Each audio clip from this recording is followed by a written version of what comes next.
Bonjour à tous, bienvenue dans ce nouveau podcast qui va s'appeler La Triplette. C'est un podcast dans lequel on va parler de sujets de société qui nous font rire entre potes, réagir et rire on va dire. Et pour cette première émission, je ne serai pas seul puisque je suis entouré de mes deux comparses qui seront avec moi tout au long de ce podcast. On va commencer par Cédric. Salut Cédric, comment tu vas ? Salut, très bien, très content d'être là. Et le deuxième, Loïc, comment vas-tu ? Bonjour à tous, très bien, ça fait plaisir d'être là. Aujourd'hui, vous l'avez vu au titre, on commence avec un sujet qui nous intéresse tous les trois, puisque j'ai quand même en face de moi les deux plus gros fans de leurs clubs respectifs, enfin, j'ai envie de dire avant 2022. Donc Cédric, fan de l'Olympique, je ne sais pas si c'est le seul, mais pour lui, oui, peut-être, l'Olympique lyonnais. On est tous les deux d'accord qu'il y a un seul Olympique, mais on n'a pas le même. Et de l'autre, Loïc, fan plutôt de Marseille. Je suis le seul vrai olympique, effectivement. Et donc aujourd'hui, on avait envie de réagir sur un sujet qui est quand même assez d'actualité, puisqu'il se passe pas mal de choses au niveau de la Ligue 1, au niveau de la Liga, etc. Donc on va parler foot. Et on va parler d'un sujet qui nous intéresse tous les trois et qui nous questionne tous les trois, qui est pourquoi en 2025, en tout cas nous, on regarde beaucoup moins de foot. Et est-ce que c'est lié à nous ou est-ce que c'est plutôt un sujet global ? Spoiler, c'est plutôt un sujet global. Je pense qu'on n'est pas les seuls à regarder moins de foot. Je pense que c'est un sujet plutôt global. Normalement, dans cette émission, enfin dans ce podcast, on aura régulièrement des invités. Aujourd'hui, pour le premier, on s'était dit qu'on allait faire ça à trois pour qu'on puisse aussi apprendre à travailler à trois. Et donc, du coup, au lieu d'avoir un invité et de présenter un invité, on va se présenter chacun son tour autour d'une question. On va parler foot, forcément. Et donc, du coup, je vais vous demander à tous les deux quel est votre premier souvenir de foot, qu'est-ce que ça vous évoque et comment est venue cette passion un peu du foot ? Moi, je vais commencer. Alors, c'est une blague, mais ça résume tout. Il y avait pénalty sur Nilmar. Vraiment, c'était ça une blague. Et premier souvenir. C'est à peu près à cette époque que j'ai mon premier vrai souvenir de foot. Effectivement, je réfléchissais avant. Par exemple, pour l'équipe de France, le premier vrai souvenir, c'est la Coupe du Monde 2006. Tout ce qui s'est passé avant. Alors que pourtant, j'étais en âge de regarder. Je ne me rappelle pas. T'as commencé avec des bons souvenirs. Ouais, t'as commencé bien traumatique.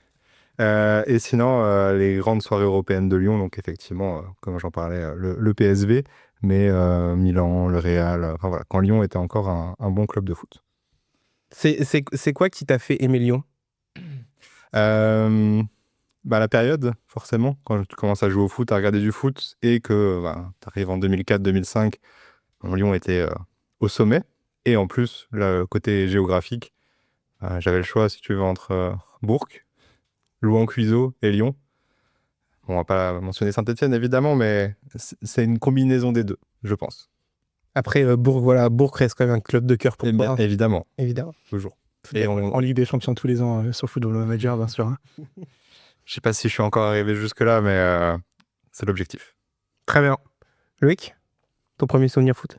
Le premier, moi, que j'ai en tête, c'était genre le moment où j'ai, moi, commencé à jouer au foot. Donc, c'est genre Loïc en primaire qui faisait 1m30 et qui avait un maillot bien jaune. Je me rappelle, c'était dans le nord de la France. J'avais un maillot jaune pétant qui était trop grand pour moi.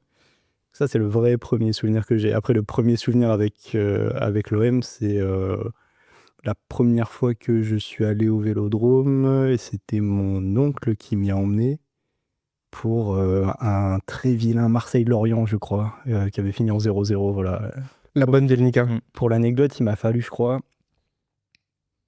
5 ou 6 matchs de Marseille avant de voir un but ou même un truc comme ça. Et le premier, c'est fou, un des premiers que j'ai vu, qui est beaucoup plus tard, du coup, c'est OM Bilbao en 8e de Ligue Europa. Et du coup, c'est Harit Sadouris qui avait mis une frappe de genre 40 mètres complètement terrible. Ouais, c'est les années 2010, là, du coup. Ouais, c'est beaucoup plus tard. Ouais, c'est il y a... ça doit être il y a 9-10 ans, je dirais, maintenant. Et voilà.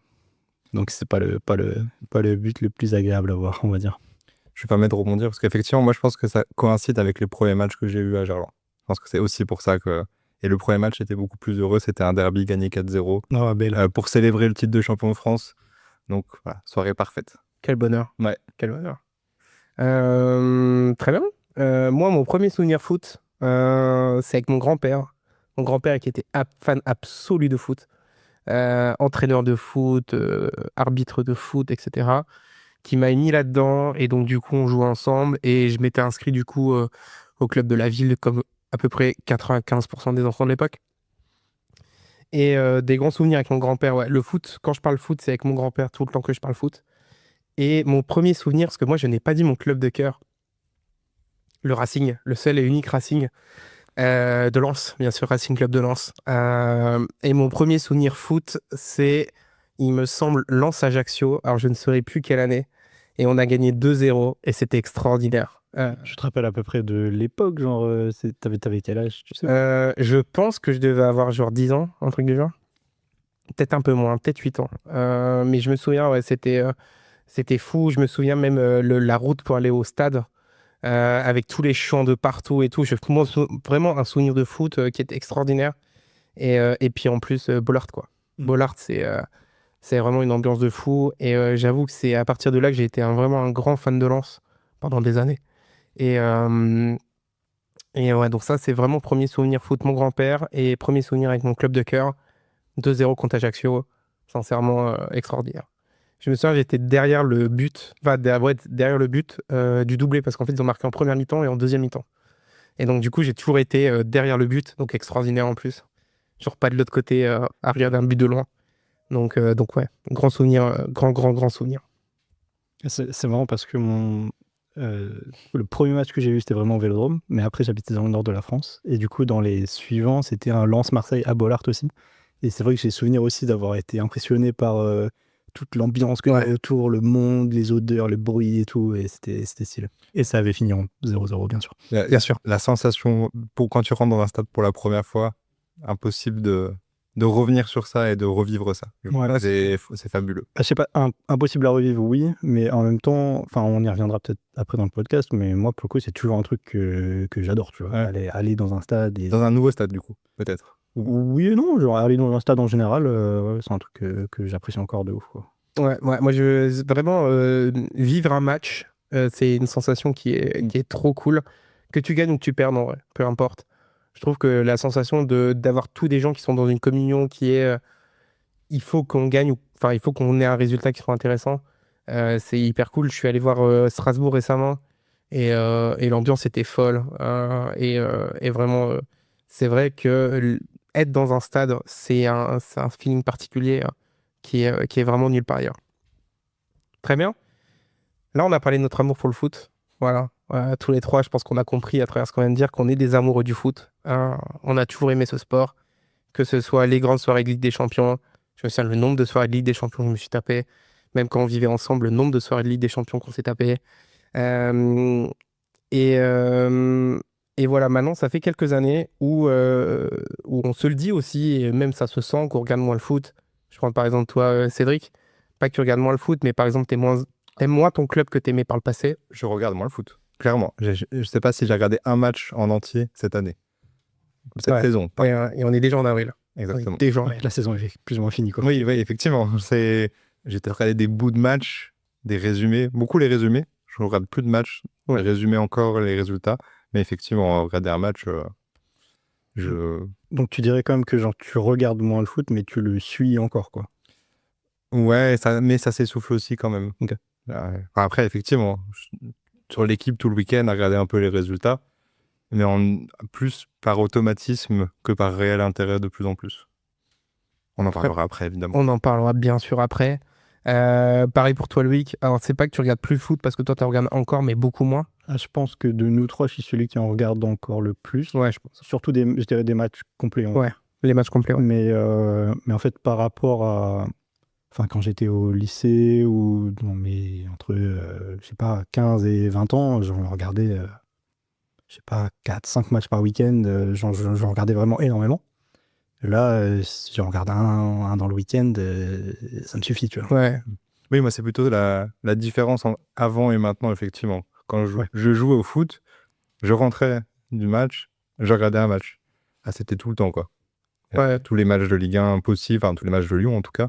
Le Canal Football Club, enfin, c'était le week-end non-stop, quoi. Oui, il y a ça aussi. Enfin, tu parles du Canal Football Club, Téléfoot, il y a un moment où je regardais 1 milliard d'émissions sur le foot et de trucs, de contenu en général. C'est un truc que je fais plus du tout, par exemple. Ouais. Quand je regarde des matchs, des résumés quand j'ai envie de voir un truc, mais c'est tout. J'écoute pas de gens me parler de foot ou je regarde pas d'analyse de trucs comme je pouvais le faire à l'époque, tu vois. Ouais, vous voulez me dire que vous regardez pas l'équipe du soir? C'est ce que vous êtes en train de me dire, c'est ça?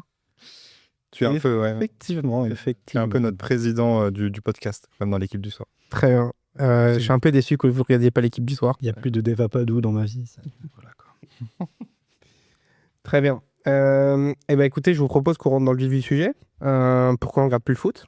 Je vous propose on a plein d'idées, on a plein de choses à vous dire sur pourquoi on ne regarde plus le foot. On en Et a au global, gros sur le cœur. on en a gros sur la patate. On est là pour vider notre sac.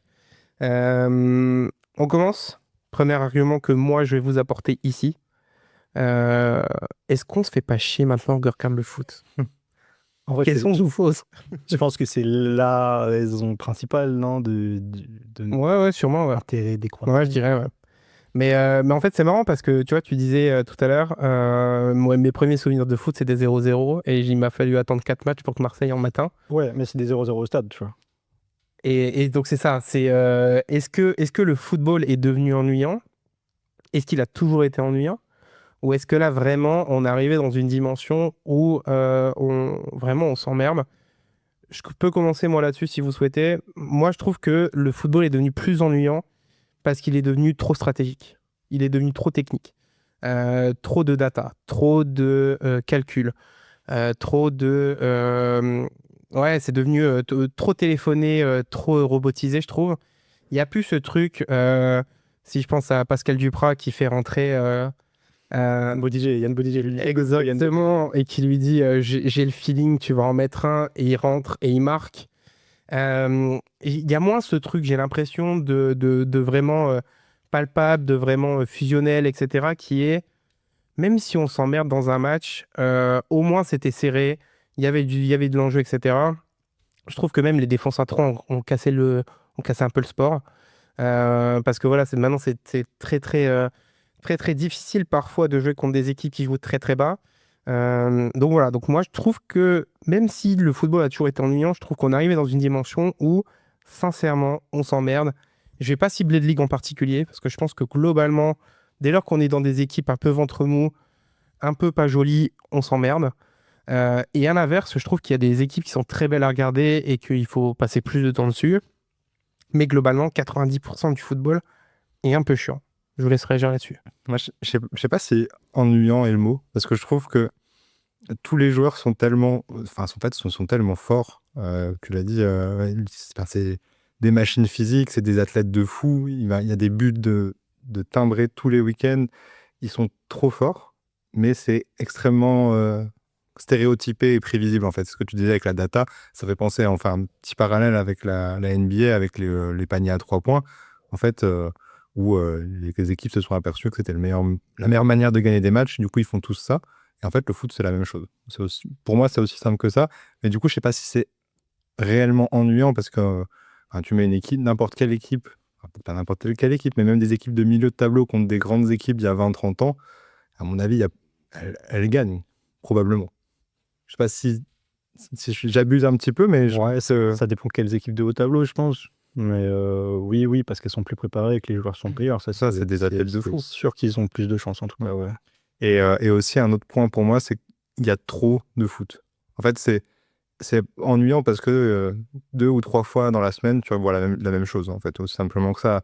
Il y a la Ligue des Champions, pardon, il y a le nouveau format, de la Coupe du Monde, il y a la Coupe du Monde des clubs, il y avait l'histoire avec la Ligue, je trouve plus le terme, l'autre Ligue des Champions qui Conférence. Non, la Super League. La Super League, Voilà. la Super League, ouais, tout à C'est fait, ouais. du foot tout Ouais. le temps, et à force de voir tout le temps la même chose, forcément au bout d'un moment on s'ennuie parce que il y a plus de diversité, et en plus comme les joueurs se ressemblent de plus en plus, exemple, et je laisserai Loïc en parler parce que il va aimer ce sujet, il y a plus de numéro 10 par exemple, il y a plus ce côté esthète, voilà, ça fait beaucoup de choses qui vont dans ce sens-là.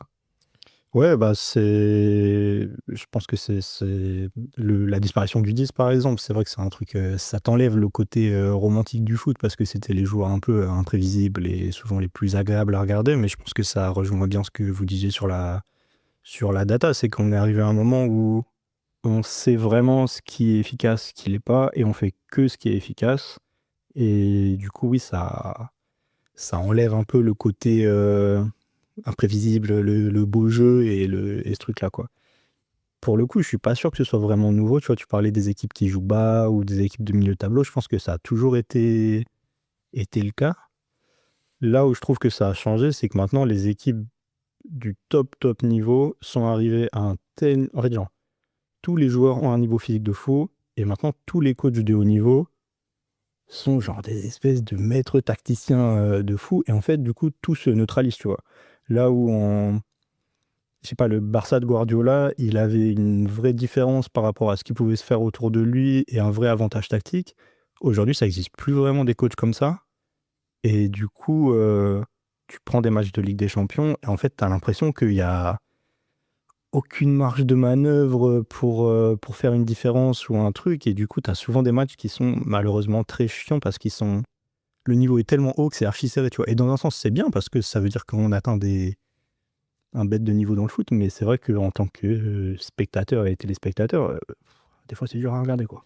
Ouais, je voulais en profiter pour parler de la partie coaching parce que je trouve que dans la partie ennuyante, je trouve que le coach a une grosse part de responsabilité là-dedans. Je trouve que depuis que Guardiola est arrivé, on copie Guardiola tous et on voit ce qui se passe. Et que globalement, il y a 3-4 coachs qui essayent de créer autre chose et qui essayent d'apporter d'autres systèmes de jeu, etc. Mais globalement, depuis que Guardiola est arrivé, il y a quand même une grosse partie du coaching international qui s'est mis à le copier en se disant c'est l'évangile, c'est comme ça que le football doit être joué. Donc forcément, quand tu as deux équipes qui jouent le même système de jeu, forcément ça se neutralise, je suis d'accord là-dessus. Mais il y a plus, j'ai l'impression qu'il n'y a plus cette volonté de vouloir innover, essayer de créer des choses.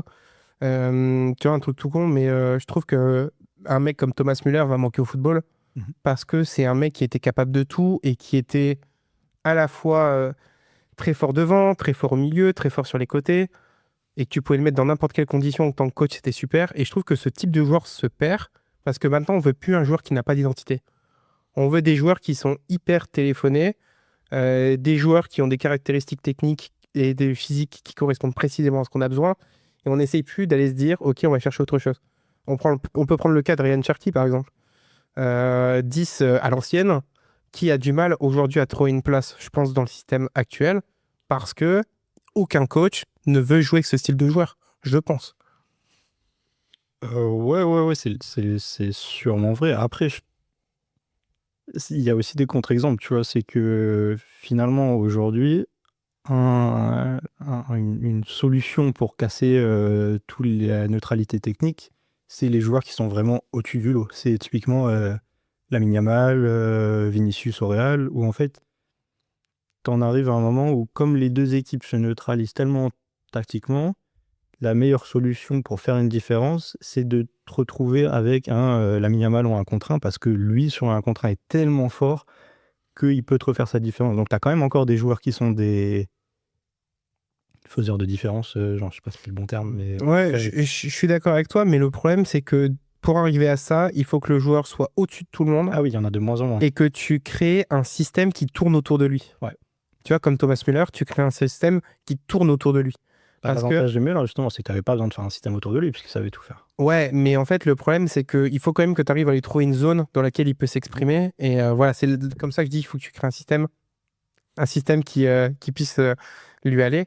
Je suis d'accord avec toi là-dessus, mais du coup, ce type de joueur qui va te créer des différences, qui va te créer un système, il y en a quand même très peu.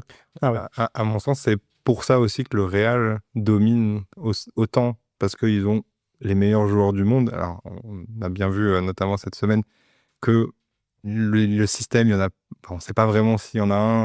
En fait, ils sont juste tellement forts que, comme tu l'as dit, ils peuvent jouer n'importe comment pendant 75 minutes.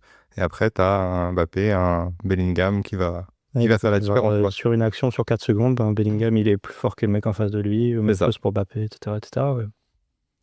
Mais du coup, est-ce que... Enfin, ça veut quand même dire que en dehors de ces 15 secondes de miracle, tu te fais un peu chier, quoi. En fait, c'est ça. Et du coup, ça fait que tu arrives très vite dans un système où, dès lors que tu as une équipe qui est un peu séduisante, tous les projecteurs sont dessus. C'était pas Francfort qui était comme ça l'année dernière ou il y a 2 ans? Les Leverkusen. Ouais. Les Leverkusen où tout le monde était en mode waouh, c'est super, c'est extraordinaire. Ouais, c'est une équipe parmi toutes les équipes et tous les projecteurs sont dessus parce qu'on dit ouais, c'est beau à regarder. En fait, on doit oublier que le foot, ça devait être beau à regarder aussi. Mais en fait, c'est aussi un truc de... pour le coup, je reviens un peu sur ce que tu disais avant sur Guardiola. Moi, je trouve pas que ce soit... que son système, il ait été spécialement copié. Je pense qu'à l'inverse, c'est maintenant beaucoup plus rapide quand tu as une équipe qui arrive avec une nouvelle proposition. Genre, en, je sais pas, 2 mois, tous les coachs de son championnat, ils ont compris comment il fallait faire pour la contrer, si tu veux. J'ai l'impression que c'est plus l'école Klopp, le Klopp, Ouais, Klopp. qui a été copié, et tout le truc du gegenpressing. Enfin, j'ai l'impression que tout le monde joue comme ça. Jouer comme Guardiola, il faut avoir les joueurs pour le faire. La preuve, c'est que même Guardiola ne joue plus comme Guardiola. Effectivement. Le City de Guardiola, il a rien à voir avec son Barça. Hein. Il te faut des mecs qui peuvent te courir, qui peuvent courir 12 km par match, qui savent défendre, attaquer, qui savent absolument tout faire. Et après, il y a quelques résistants. On pense évidemment à l'Atlético, et encore, même eux, ça fait longtemps que je ne regarde un match à l'Atlético, mais j'ai le sentiment qu'il y a quand même une différence dans les joueurs qu'ils ont pu recruter pour être un peu plus joueurs, mais ça reste quand même un style particulier, quoi. Ouais, Très défensif. dans le genre football chiant, c'est pas eux qui vont t'en sortir, quoi. C'est vrai. Un petit 4-4-2 à plat, là. Mais après, c'est vrai que pour refaire le parallèle avec la NBA, par exemple, tu as un peu ce truc où maintenant, soit tu es vraiment un giga crack techniquement, un mec qui peut faire les différences seul, ou alors il faut juste que tu sois un putain d'athlète. Je sais pas si on a le droit de faire des cours. Enfin, C'est bon, on passe. On sera démonétisé, mais c'est pas grave. Mais ouais, c'est vrai que par contre, les conditions physiques, tu as intérêt d'être vraiment au top de ta forme en permanence parce que sinon, physiquement, tu tiens pas la route. En première ligue, si t'as pas 90 kilos de muscles minimum, tu peux pas y aller. Enfin, c'est vrai que il y a beaucoup de clubs qui fonctionnent beaucoup avec cette condition physique qui est hyper importante. On parle de condition physique, la transition est parfaite, mes yeux. On va voir, quoi. Conditions physiques aussi pour tenir la durée, parce qu'on est quand même maintenant dans des saisons qui sont très longues. Trop long, je pense qu'on peut dire. Ouais, Trop de matchs. J'ai 60-80 matchs par saison. Encore Encore parallèle NBA, d'ailleurs. Bien sûr. On peut parler des compétitions internationales aussi, par club qui se multiplient. Voilà, maintenant, il me semble qu'ils ont des matchs 4-5 fois par an. Pas forcément amicaux, mais en sélection, tu veux dire ? en sélection, ouais. Ouais, même plus que ça. Même plus. C'est entre les amicaux, les qualifications, en Europe, je la dirais Ligue La Ligue des Nations, c'est vrai. En moyenne, tous les 2 mois ou 1 mois et demi, tu as des trêves internationales. Ouais, je pense que c'est à peu près ça. Ouais. Du coup, on est tous les trois d'accord pour dire qu'il y a trop de foot et il y a trop de matchs. Voilà. Globalement, qu'est-ce que vous en pensez de comment on peut régler ce souci de il y a trop de matchs? 60 matchs par saison. Le problème, c'est que c'est un peu c'est paradoxal parce que je pense que la plupart des gens qui suivent le foot vont être d'accord pour dire qu'il y a trop de matchs et que trop de matchs, c'est forcément néfaste. Mais en même temps, ça rapporte tellement d'argent et on continue. Enfin, genre, ils continuent à faire des audiences. Donc, tant qu'ils font des audiences, ils vont continuer à faire plus de matchs. On va faire un parallèle NBA pendant tout le podcast, je crois, mais c'est la même chose. Genre, NBA, tous les joueurs vont dire que les 82 matchs, c'est trop, mais en même temps, ils font toujours des audiences. Enfin, genre, ils ont besoin de faire leurs audiences. Donc, Oui, pour moi, c'est impossible de revenir en arrière. Enfin, ils reviendront jamais en arrière parce que tu peux pas changer le format de la Ligue des Champions qui va te rapporter plus d'argent et après, 3 ans plus tard, dire ah oui, les joueurs ont raison, il y a trop de matchs. Ce système ne s'arrêtera pas. il faudrait un cataclysme, un truc improbable, genre une espèce de grande grève des joueurs ou un truc d'un coup, je sais pas quel diffuseur dit qu'ils veulent plus autant de matchs ou je sais pas, mais ça paraît hautement improbable. Et en fait, je pense aussi qu'il y a beaucoup de matchs dans le foot, mais même au global, il y a beaucoup de matchs ou beaucoup de compétitions dans tous les sports. Vous prenez l'exemple de la NBA avec 82 matchs par saison.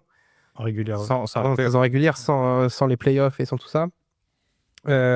Si je prends un autre parallèle, la F1, on est passé de, je crois, 18 Grands Prix à 24. Et ils veulent encore augmenter à 25 ou 26, il me semble. Et en fait, les équipes sont à bout parce qu'en fait, les équipes sont pas prêtes à passer à 6 Grands Prix en plus. Et en fait, j'ai l'impression que voilà, tous les sports deviennent de plus en plus chargés. Du coup, ça fait que les gens qui sont passionnés par plusieurs sports n'ont plus le temps de regarder des matchs en entier. Parce qu'aujourd'hui, si tu veux regarder un match de NBA et un match de foot, ben, tout ton dimanche est pris, quoi, quasiment. Donc, t'en as tout le temps, dans tous les sports. Et forcément, ben, plus t'as de matchs, plus la qualité baisse. Parce que forcément, les physiques sont pas toujours prêts à tenir 90 minutes x 60. Beaucoup plus de blessures, donc des effectifs qui s'agrandissent. Des joueurs qu'on demande des conditions physiques qui sont hors normes. Forcément, la spirale va continuer, certes, comme on l'a dit, mais à un moment donné, il va falloir quand même se poser les bonnes questions sur comment on fait ça demain. Les effectifs où avant il fallait être 24, maintenant il faut être 32 parce qu'en fait il y a tellement de blessures, tellement de remplacements, etc. Ça commence à faire beaucoup. Ouais, et en plus de ça, tu crées un encore plus gros gap entre les clubs qui ont de l'argent et ceux qui n'en ont pas, du coup, parce Exactement. que là où avant, maintenant, tu as 32 joueurs qui vont faire la différence et tu peux promettre du temps de jeu à 32 joueurs. Donc, tu peux recruter les 32 meilleurs. Enfin, quand tu es Paris Saint-Germain, tu peux jouer les 32 meilleurs joueurs du championnat de France, en fait. Et du coup, ça agrandit encore plus le gap avec tes concurrents. Et du coup, ça rend le championnat encore moins intéressant parce que, en vrai, la saison commence et ils ont 90% de chances d'être champions, tu vois. Bah, si je prends l'exemple de Brest de l'année dernière, Mm. où Brest fait une saison exceptionnelle, Brest se qualifie en Ligue des Champions, Brest n'est pas prêt à jouer la Ligue des Champions Non, bien sûr que non. et se casse la gueule dans les deux parce qu'en fait elle veut jouer les deux parce que bien sûr quand tu joues la Ligue des Champions, tu as envie de faire bonne figure. De l'autre Et ça côté, te rapporte de l'argent. et ça te rapporte de l'argent. Et de l'autre côté, en fait, tu te retrouves dans un système où ton club est pas pareil, t'as pas les effectifs pour jouer le championnat et la Ligue des Champions. Tu grilles tes joueurs, tu plantes ton championnat, tout ça pour aller chercher de l'argent, certes, mais pour te dire, ok, si j'y retourne un jour, bah, j'aurai un peu plus d'argent pour investir un peu plus, etc. Mais du coup, ça fait qu'aujourd'hui, il y a moins ce facteur de petit club qui peut aller loin. Bah, en fait, c'est compliqué. On a l'exemple de Brest. Brest fait une super saison. Brest est incapable de tenir 2 saisons d'affilée à ce niveau-là. Même, on reprend l'exemple de tout à l'heure, même Leverkusen, qui fait plutôt une bonne saison, mais par rapport à l'année dernière, qui n'est pas la même, alors que l'effectif est le même, mais avec même des ajouts. Mais c'est un rythme impossible à tenir. Et pour moi, ça renforce aussi le côté ennuyant. C'est qu'on va voir toutes les années les mêmes demi-finales de Ligue des Champions. On a les 4 mêmes clubs qui vont se battre pour gagner. Voilà, tous les ans. Ça enlève de l'intérêt et c'est un cercle vicieux en fait qui va s'entretenir pour moi. Ouais, je suis absolument d'accord. On parlait de Brest, qui a un peu plus de difficultés cette année.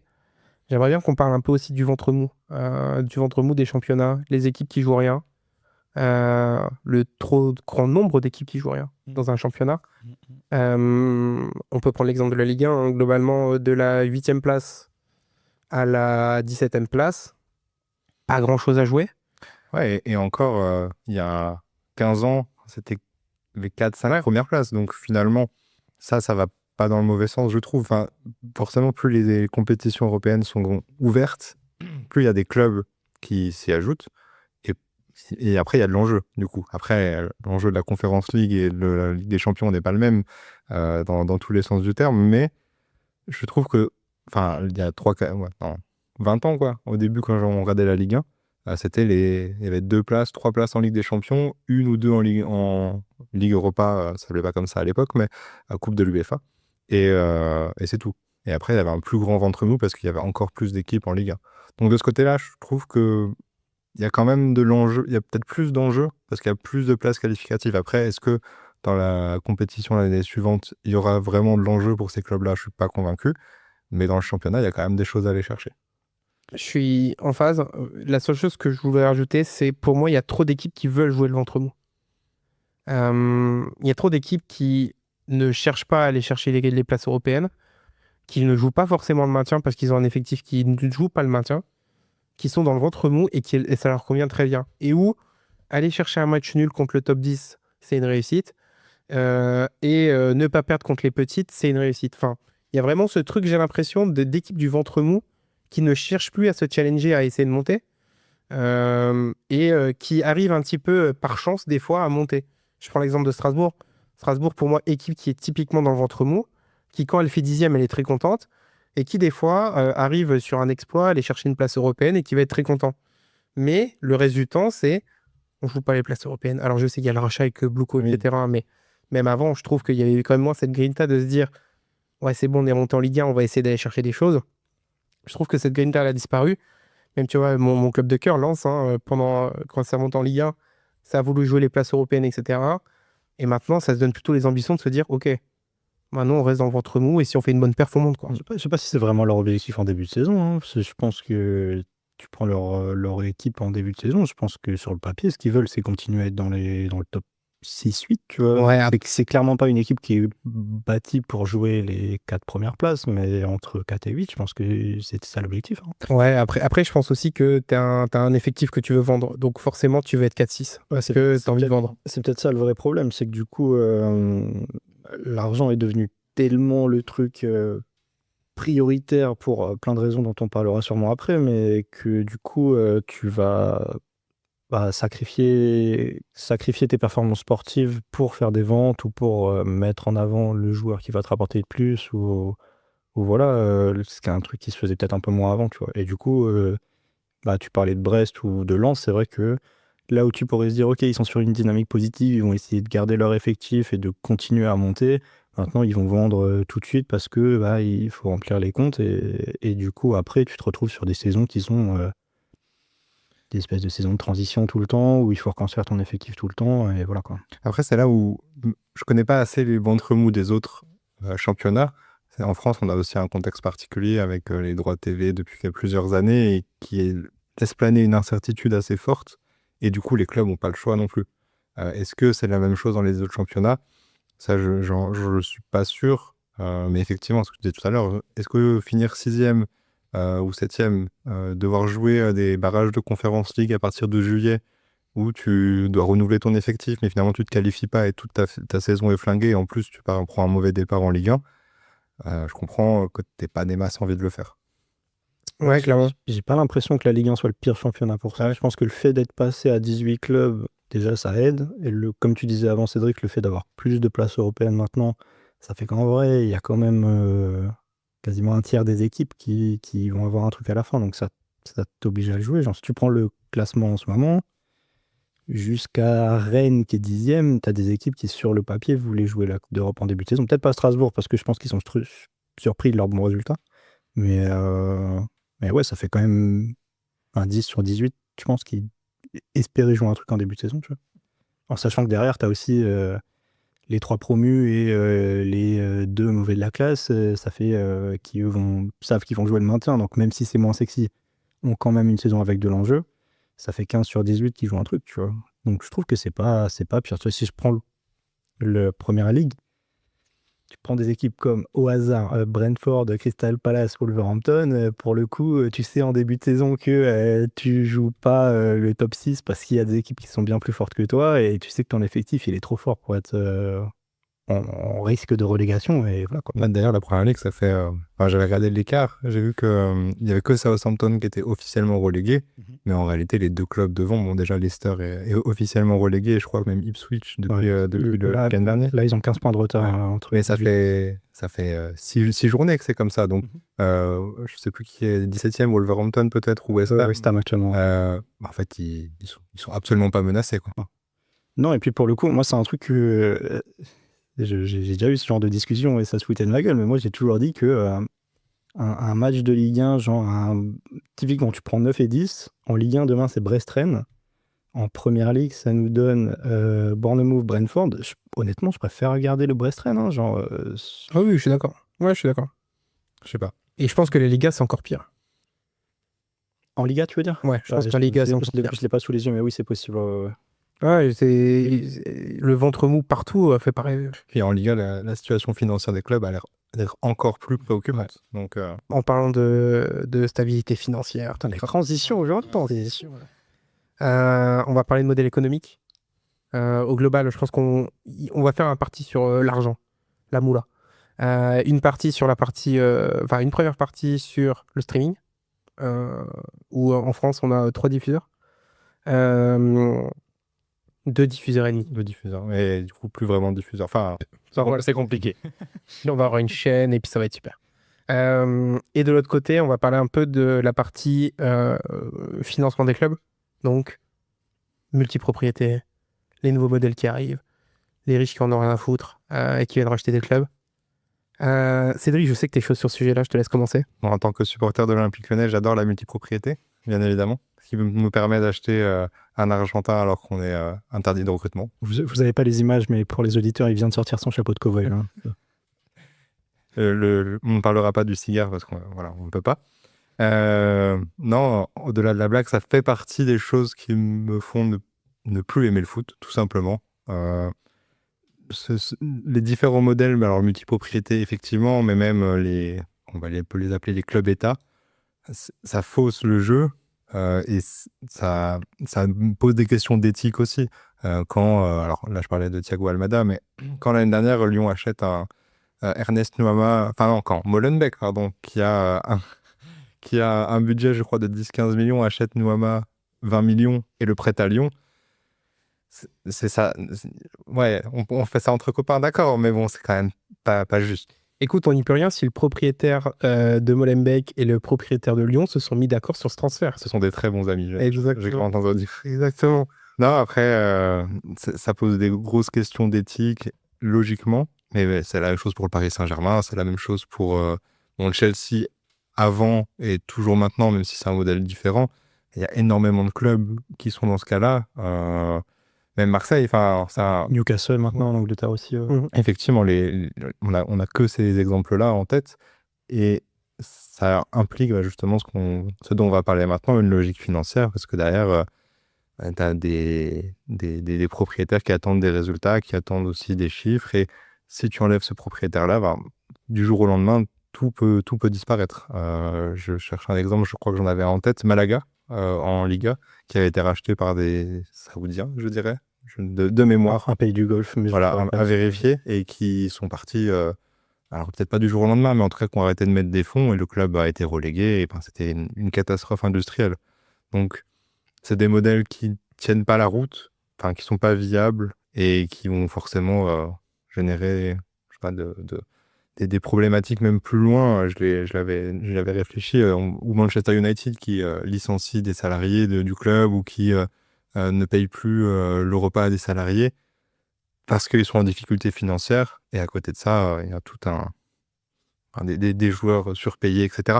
Il y a plein de questions derrière tout ça qui sont assez dérangeantes, parce que ce n'est pas des modèles économiques viables et qui peuvent tenir la route sur le long terme, quoi. Ouais, et puis même, je pense qu'au niveau supporter, si on parle au niveau supporter de ça, par exemple pour Lyon qui a été le club pendant des années formateur, qui va chercher des jeunes talents, etc. Voilà, sur les 4 dernières années, le système a un petit peu changé. On fait venir beaucoup plus de joueurs à des prix beaucoup plus élevés. Il y a quand même moins de joueurs qui sortent du centre de formation, même s'il y en a encore, hein. Ryan Cherki, le Cacré, etc., mais qui n'ont plus la même valeur qu'ils avaient par le passé, parce que le club les développe plus aussi bien. Parce que la logique de Lyon maintenant, il faut faire de l'argent. Et surtout, c'est des exemples que tu donnes qui sont finalement quand même assez vieux, parce que Oui, les premiers bien sûr. matchs des deux, je dirais que c'est fin des années 2010. Donc ça fait Oui. quand même plusieurs années qu'ils ont commencé en pro. Et Lyon, ils ont même une logique de recruter des joueurs d'autres centres de formation, donc qui ne sont pas vraiment formés par le club, mais aussi pour faire des profits dessus. Exemple, comme Mamadou Sarr, qui a été vendu à Strasbourg, c'est un exemple typique. Et voilà, il y a plus. Et je l'avais noté aussi, effectivement, il y a une perte d'identité des clubs. Aujourd'hui, supporter Chelsea, Liverpool ou Manchester United, il n'y a pas une différence. Il n'y a pas un caractère différent dans les clubs. C'est le même modèle, c'est la même constitution. Je ne sais pas si il y a une vraie différence aujourd'hui quand tu choisis entre guillemets un club que tu veux supporter. Tu vas choisir un peu n'importe lequel au hasard parce que c'est la même chose, à part quelques exemples. Le Barça, je pense qu'il y a quand même toujours cet ADN-là. Ouais, en même temps, tu vois, leur modèle financier, il est pas viable non plus, avec les histoires de Bartomeu et tout, c'était pas, on parlait d'éthique, tu vois, ça y est, t'étais pas à ce niveau-là non plus, tu vois. Bien sûr. Moi, j'allais dire que justement, genre, Lyon, certes, a un changement de modèle et tout, je pense pas que ce soit le pire des trucs qui puissent arriver, parce que t'as quand même, au final, un propriétaire, bon, il y a de la multipropriété, il y a des trucs bizarres, mais qui est un peu présent, qui a un peu d'identité et tout, tu vois. Je trouve que, par exemple, la multipropriété très très bête, froide et méchante que tu peux avoir à Strasbourg avec Bluco, par exemple, c'est encore pire parce qu'en fait, du coup, tu as un club qui est juste genre le club secondaire d'un grand club et L'équipe de Chelsea. exactement, et qui n'a. En fait, du coup, tu te demandes dans le futur, c'est quoi vraiment les objectifs du Racing Club de Strasbourg? Parce que à part développer les joueurs qui appartiennent à Chelsea pour faire du profit dessus ou alors les envoyer dans l'équipe A de Chelsea, qu'est-ce que ça va être les objectifs de Strasbourg? Qu'est-ce que va devenir le centre de formation de Strasbourg dans ces trucs-là? Qu'est-ce que vont devenir les employés du club de Strasbourg? Et qu'est-ce que vont devenir les supporters de Strasbourg dans, genre, tu vois,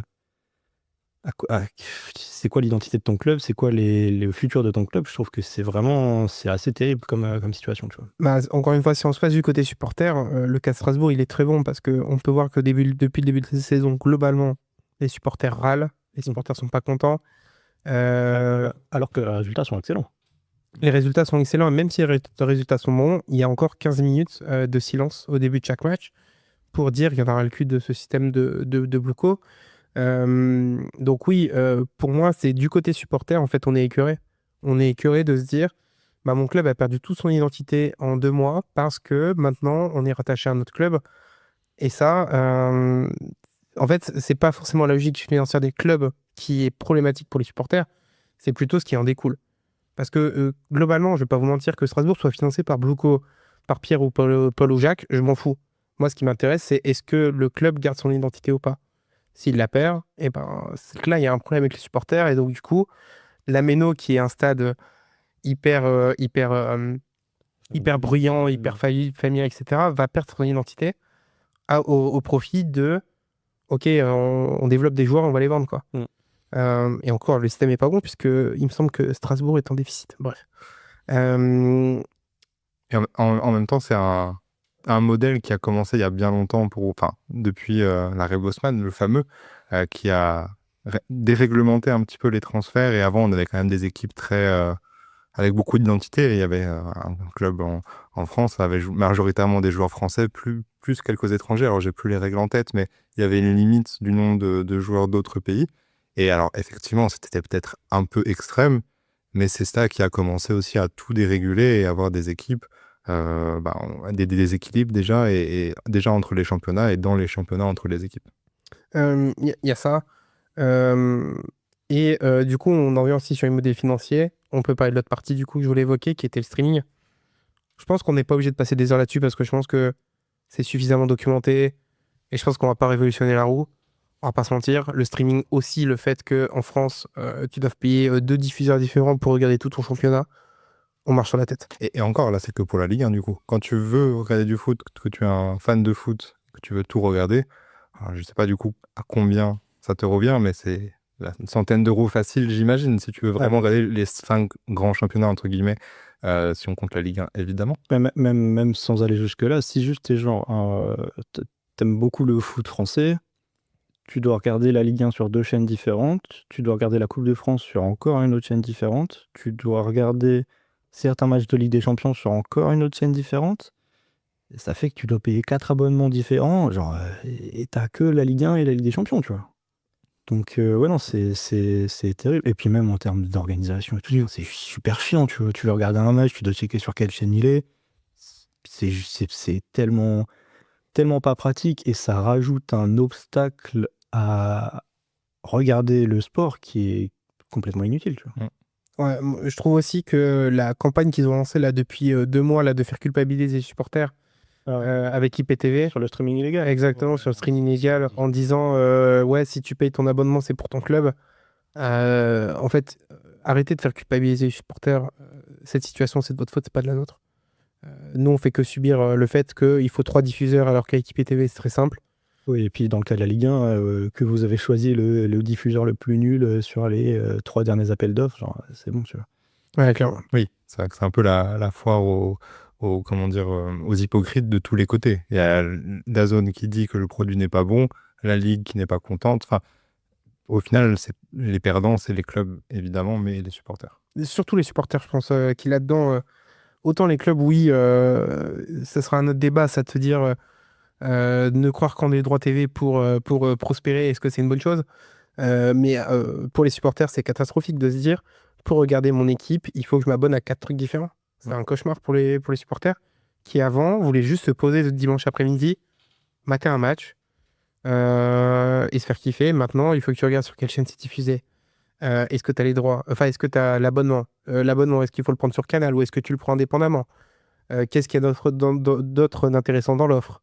La Ligue des Champions, c'est un autre champion, enfin, c'est un autre diffuseur. C'est vrai qu'avant, il y avait Canal, TF1, Exactement. c'était à peu près tout. Tu arrivais à suivre. Et puis ça changeait pas d'une année à l'autre. En fait, c'est surtout ça. Aujourd'hui, tu es un fan de foot d'il y a 3 ans et tu as envie de t'y remettre aujourd'hui. Il faut tout comprendre, quoi, parce que les diffuseurs sont pas les mêmes, les chaînes sont pas les mêmes. Ouais, c'est très compliqué. Puis on pense aussi aux vieux supporters où tu leur demandes d'aller regarder les matchs sur DAZN, quoi. Ouais, c'est clair. Ou même, enfin, tu vois, même sur le contrat d'avant, quand c'était sur Amazon, tu demandes à des potentiellement cinquantenaires, soixantenaires qui ont toujours regardé ça sur Canal, de maintenant aller prendre un abonnement sur leur ordinateur, mais en même temps rajouter une chaîne sur leur télé en passant par je sais pas quelle place. Enfin, genre, c'est C'est pratique, tu vois. c'est hyper compliqué. On se rapproche doucement de la fin. Je vous propose qu'on parle encore de 2 choses. Le premier sujet, les supporters. On parlait des supporters depuis tout à l'heure. Comme quoi ils sont lésés. Ils sont aussi une partie du problème. Donc je voudrais qu'on en parle rapidement. Et puis après, je voudrais qu'on fasse quand même une petite ouverture sur comment le football peut demain évoluer pour qu'on puisse nous réavoir un intérêt là-dedans. Et là, pas prendre des cas généraux de qu'est-ce qui nous ferait kiffer dans le foot demain. On commence par les supporters. Cédric, je pense que c'est toi surtout qui voulais en parler. Ouais, après, les supporters, mais effectivement, on a parlé de beaucoup de choses, mais il y a les supporters et plus généralement les scandales qu'on peut associer au foot, parce que là, on parlait du côté financier. On va peut-être pas épiloguer sur le côté scandale, et je pense qu'on a tous la même inspiration, évidemment, qui est Romain Molina, qui a beaucoup documenté ce genre de choses, qui fait partie pour moi de ce qui me déplaît dans le foot. C'est encore une fois le décalage avec les valeurs, et ça passe aussi par les supporters. Où on a des exemples à l'appel encore cette saison. Le dernier exemple en tête, alors c'est pas uniquement les supporters, c'est aussi le club, c'est avec le Real Madrid justement, avec le Classico. Mais il y avait la semaine dernière le derby avec un dérapage. On a pu connaître des plus grands dérapages, on va dire, mais c'est quand même un arbitre qui a été visé par un jet de projectile. Mais voilà, des exemples comme ça, il y en a tout le temps. Alors, effectivement, les supporters, les ultras, ça fait partie du foot et c'est ce qui nous fait aimer le foot. Mais il y a, je pense, une crispation, mais qui est aussi générée par ce qu'on a pu dire avant depuis plusieurs années, qui fait que les supporters sont de plus en plus à cran et malheureusement, ça ressort d'une mauvaise manière. Il n'y a pas que ça, mais ça en fait partie. Ouais, après, vous avez l'impression que qu'il y en a plus maintenant qu'il y a 10 ans, par exemple, des dérapages comme ça. Je parle de trucs de ce qu'on avait pendant le Lyon-Sainté, de jet de projectiles, ou même ce qu'on avait pendant le PSG Marseille il y a quelques semaines avec les banderoles sur Rabiot et sa maman, là. Je dirais pas qu'il y en a plus, je dirais qu'ils vont plus loin. Ouais. Ouais, je dirais juste que c'est toujours un peu plus par rapport à avant. Tu vois, il y a 15 ans, je pense pas qu'un arbitre aurait pris un coup sur la gueule lors d'un match, tu vois. Voilà. Je pense que si. Mais effectivement, je pense qu'ils vont quand même plus loin. Mais après, il y a aussi tout un côté réseaux sociaux qui amplifie, qui donne envie peut-être de faire encore plus parler de soi et de se faire remarquer, et aussi de s'en prendre directement aux joueurs, aux arbitres, à toutes les personnes concernées. Ça, pour le coup, du coup, c'est pas vraiment lié au foot, quoi. On est sur un problème qui est plus général, je pense. Ouais, clairement. Mais là, par contre, où je te rejoins, c'est sur la perte de valeur, et c'est encore un point où en tant que supporter tu peux te retrouver à l'écart, et là c'est mon cas personnel, c'est quand l'OM en dernier mercato décide d'aller signer Mason Greenwood après les affaires qu'on lui connaît, genre honnêtement c'est juste dégoûtant, tu vois, genre moi c'est le point c'était la goutte de trop, si tu veux, donc ouais, c'est genre quand c'est encore plus l'OM, qui est un club qui a toujours été porté par des valeurs, qui a toujours eu des supporters qui étaient très fiers des valeurs du club, qui est un club inclusif, rassembleur, multiculturel, etc. Et d'aller chercher un mec comme ça, et enfin franchement ça dégoûte. Et on en revient à ce que je disais un peu avant, c'est-à-dire que tu fais passer le sportif, et encore je pense que c'est surtout l'option de faire une plus-value dessus, avant les valeurs de ton club, les valeurs de tes supporters, et voilà quoi. Ouais, clairement.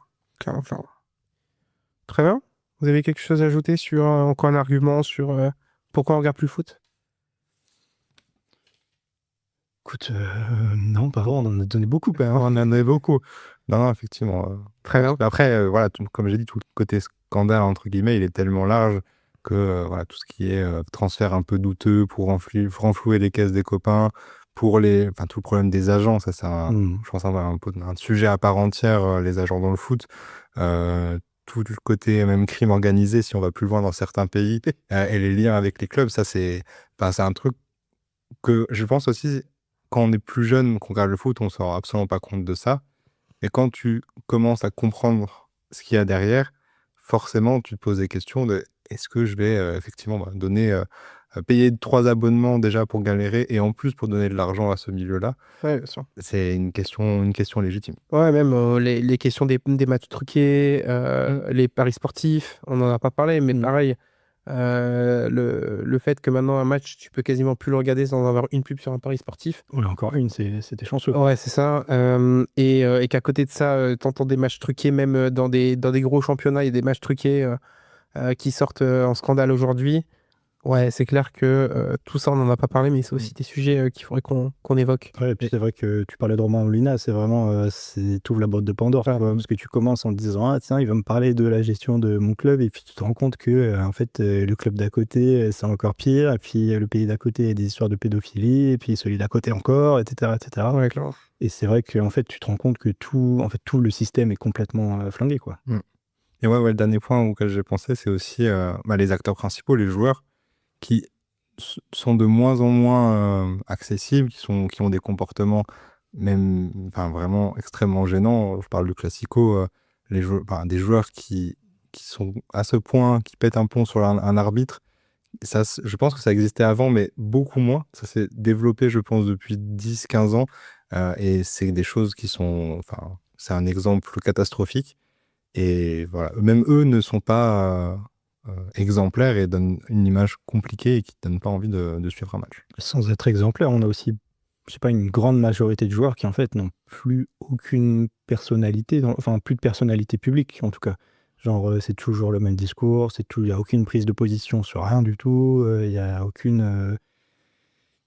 Quand ils se réveillent, ils vont jouer leur match, ils rentrent chez eux, et après, ils ferment les fenêtres, et ils voient rien de ce qui se passe dehors, et ils parlent de rien d'autre que de ça, et c'est des machines, quoi. Vous nous parler de Jules Koundé, là, c'est ça? J'adore Jules Koundé, c'est super, c'est cool d'avoir un mec qui prend des positions, mais il y en a tellement peu que...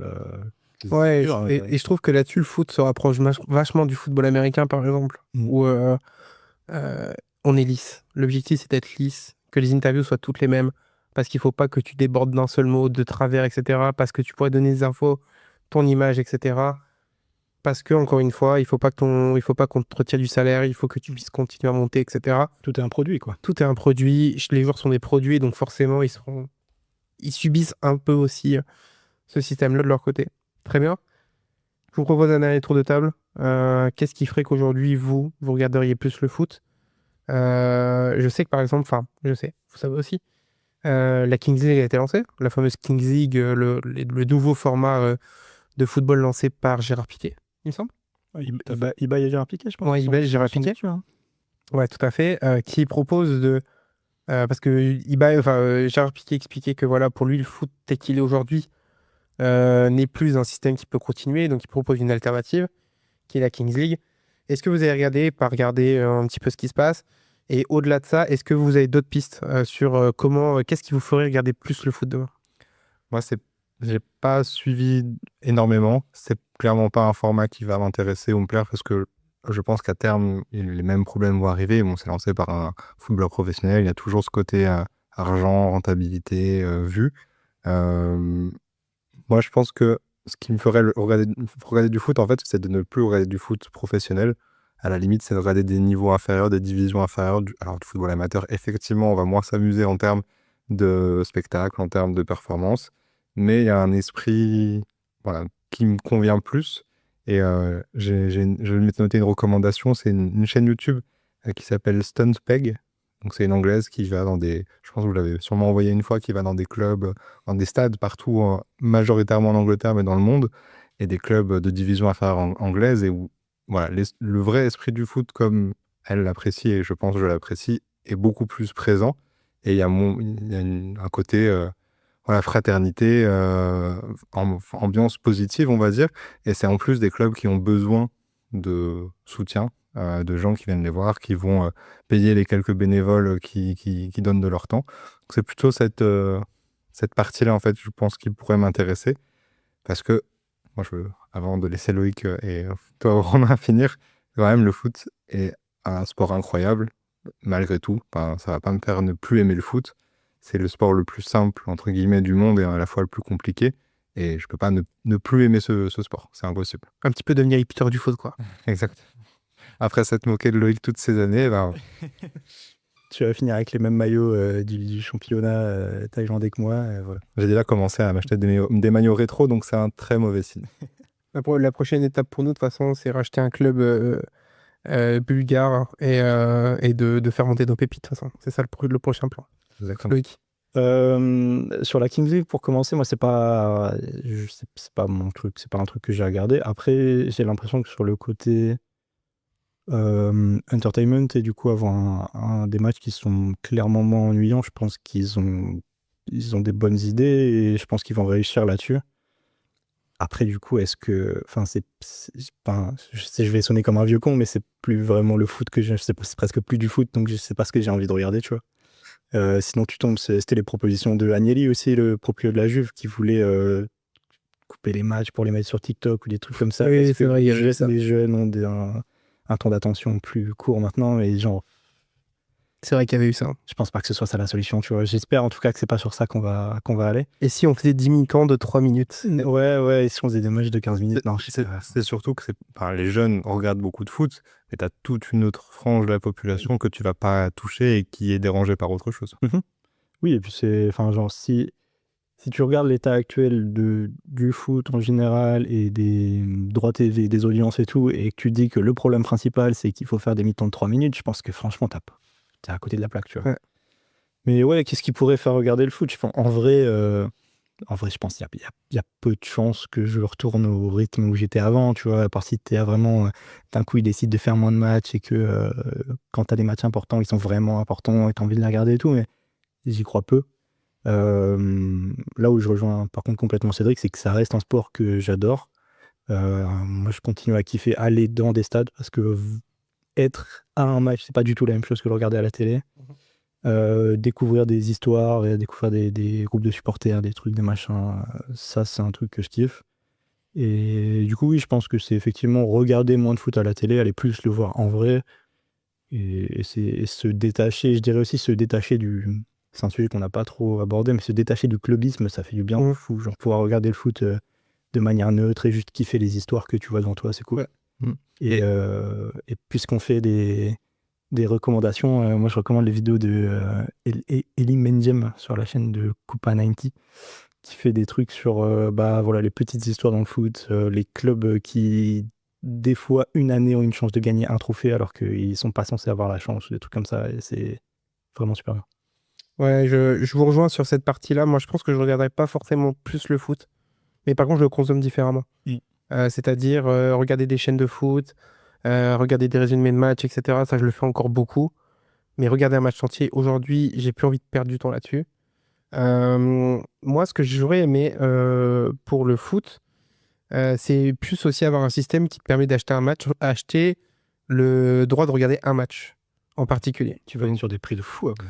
Comme pour la boxe, un petit peu. Ouais, c'est ça. En gros, que tu puisses te dire, ok, bah tiens, ce week-end, j'ai envie de me mater un match, je me mate un match. Tu vois, comme si tu louais un DVD sur YouTube, tu vois, par exemple. Un film sur YouTube, par exemple.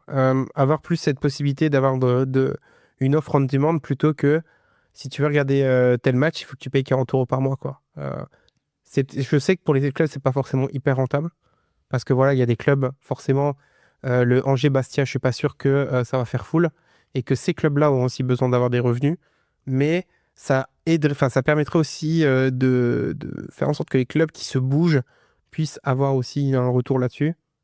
C'est une idée. Mais ouais, moi je dirais plutôt consommer le foot différemment, les petites histoires, les petits trucs qui entourent le foot, etc. Parce que moi aussi j'aime beaucoup ce sport, mais c'est plus le sport qui va me donner envie de passer des heures dedans.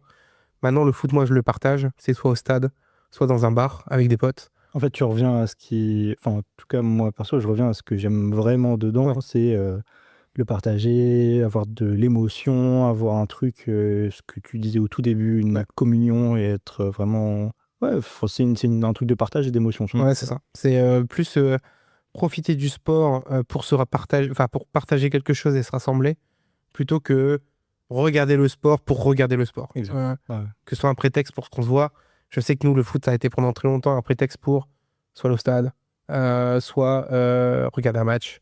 C'est un moment où ça nous permet de discuter aussi d'autres choses pendant le match, Surtout devant les matchs de l'équipe de France. surtout dans les matchs de l'équipe de France. On a plus le temps de discuter que de regarder. Exactement, tout à fait. Non, et puis après aussi, nous, on consomme le foot différemment, parce qu'on joue au Football Manager aussi. Donc on consomme le foot différemment. Je pense que voilà, vous avez face à vous les 3 meilleurs recruteurs de ce monde. Enfin, 2 sur 3, et je dirais pas qui est le 3e qui est moins bon. Mais voilà, aujourd'hui, on consomme le foot différemment. Et en fait, pareil, on joue à Football Manager parce que c'est aussi un moment où on est ensemble et on parle d'un truc qui nous plaît. Donc voilà. Donc la conclusion, ce sera Partager, oui. le partage. Le partage. Oui, juste dernier truc, parce qu'on a dit au début, on va donner les éléments qui font que plusieurs personnes ne veulent plus regarder du foot. On a été assez globaux, mais aussi dans ce qu'on dit à la fin, il y a aussi des choses qui nous concernent nous. C'est qu'on a grandi, vieilli, Ouais. c'est le mot que vous voulez. On n'a plus le même temps, on n'a pas envie, on n'a pas les mêmes attentes d'un match de foot. Il y a aussi ça qui rentre en ligne de compte. Et peut-être que si on avait, je sais pas, 15-18 ans aujourd'hui, on regarderait autant de foot qu'on regardait à l'époque, parce qu'on n'a pas le même rapport au sport et le même temps. Ouais, bien sûr. Et puis même maintenant, on regarde d'autres sports. Tu t'es mis à la NBA récemment. Enfin, récemment, ça fait 1 an, à peu près. Ouais, de 3 ans, 2-3 ans. 2-3 ans. Ce qui est paradoxal, parce que c'est les mêmes travers que... Exactement, mais vu que c'est quelque chose de neuf, ben, en fait, Exactement. tu t'y mets. C'est les mêmes travers systémiques, mais t'as pas le... t'as pas le truc ennuyant du match. Oui, bien sûr. Genre un match de NBA, enfin, ça arrive, hein, mais en général, c'est des bons matchs. Tu vois. Alors, en ce moment, t'as les playoffs et tu te régales. Oui, puis c'est pas le même sport de base, donc... Avec Loïc, on s'est mis au football américain, moi un peu plus ancien, mais Loïc plus récemment. Alors certes, on s'ennuie de voir Super Bowl, mais globalement, c'est quand même un sport où moi j'aime bien passer du temps parce que ça me permet de découvrir autre chose. Moi, je regarde beaucoup de tennis de table, chose que je faisais pas du tout avant, et maintenant je regarde quasiment toutes les compétitions. Le week-end, je me tape des heures de matchs là-dessus. Je pense aussi qu'on avait besoin de découvrir d'autres sports pour... En fait, c'est pas qu'on est amoureux du foot, on est amoureux du sport au global. Le foot a une place particulière parce que c'est le premier sport qui nous a fait kiffer. Mais maintenant, on est aussi tourné vers d'autres sports qui nous intéressent tout autant et qui nous font tout autant kiffer. En fait, on a fait tout un podcast alors que c'est juste nous, on en a marre. En fait, on est juste des connards. On est des vieux. C'est juste ça. On est des vieux cons.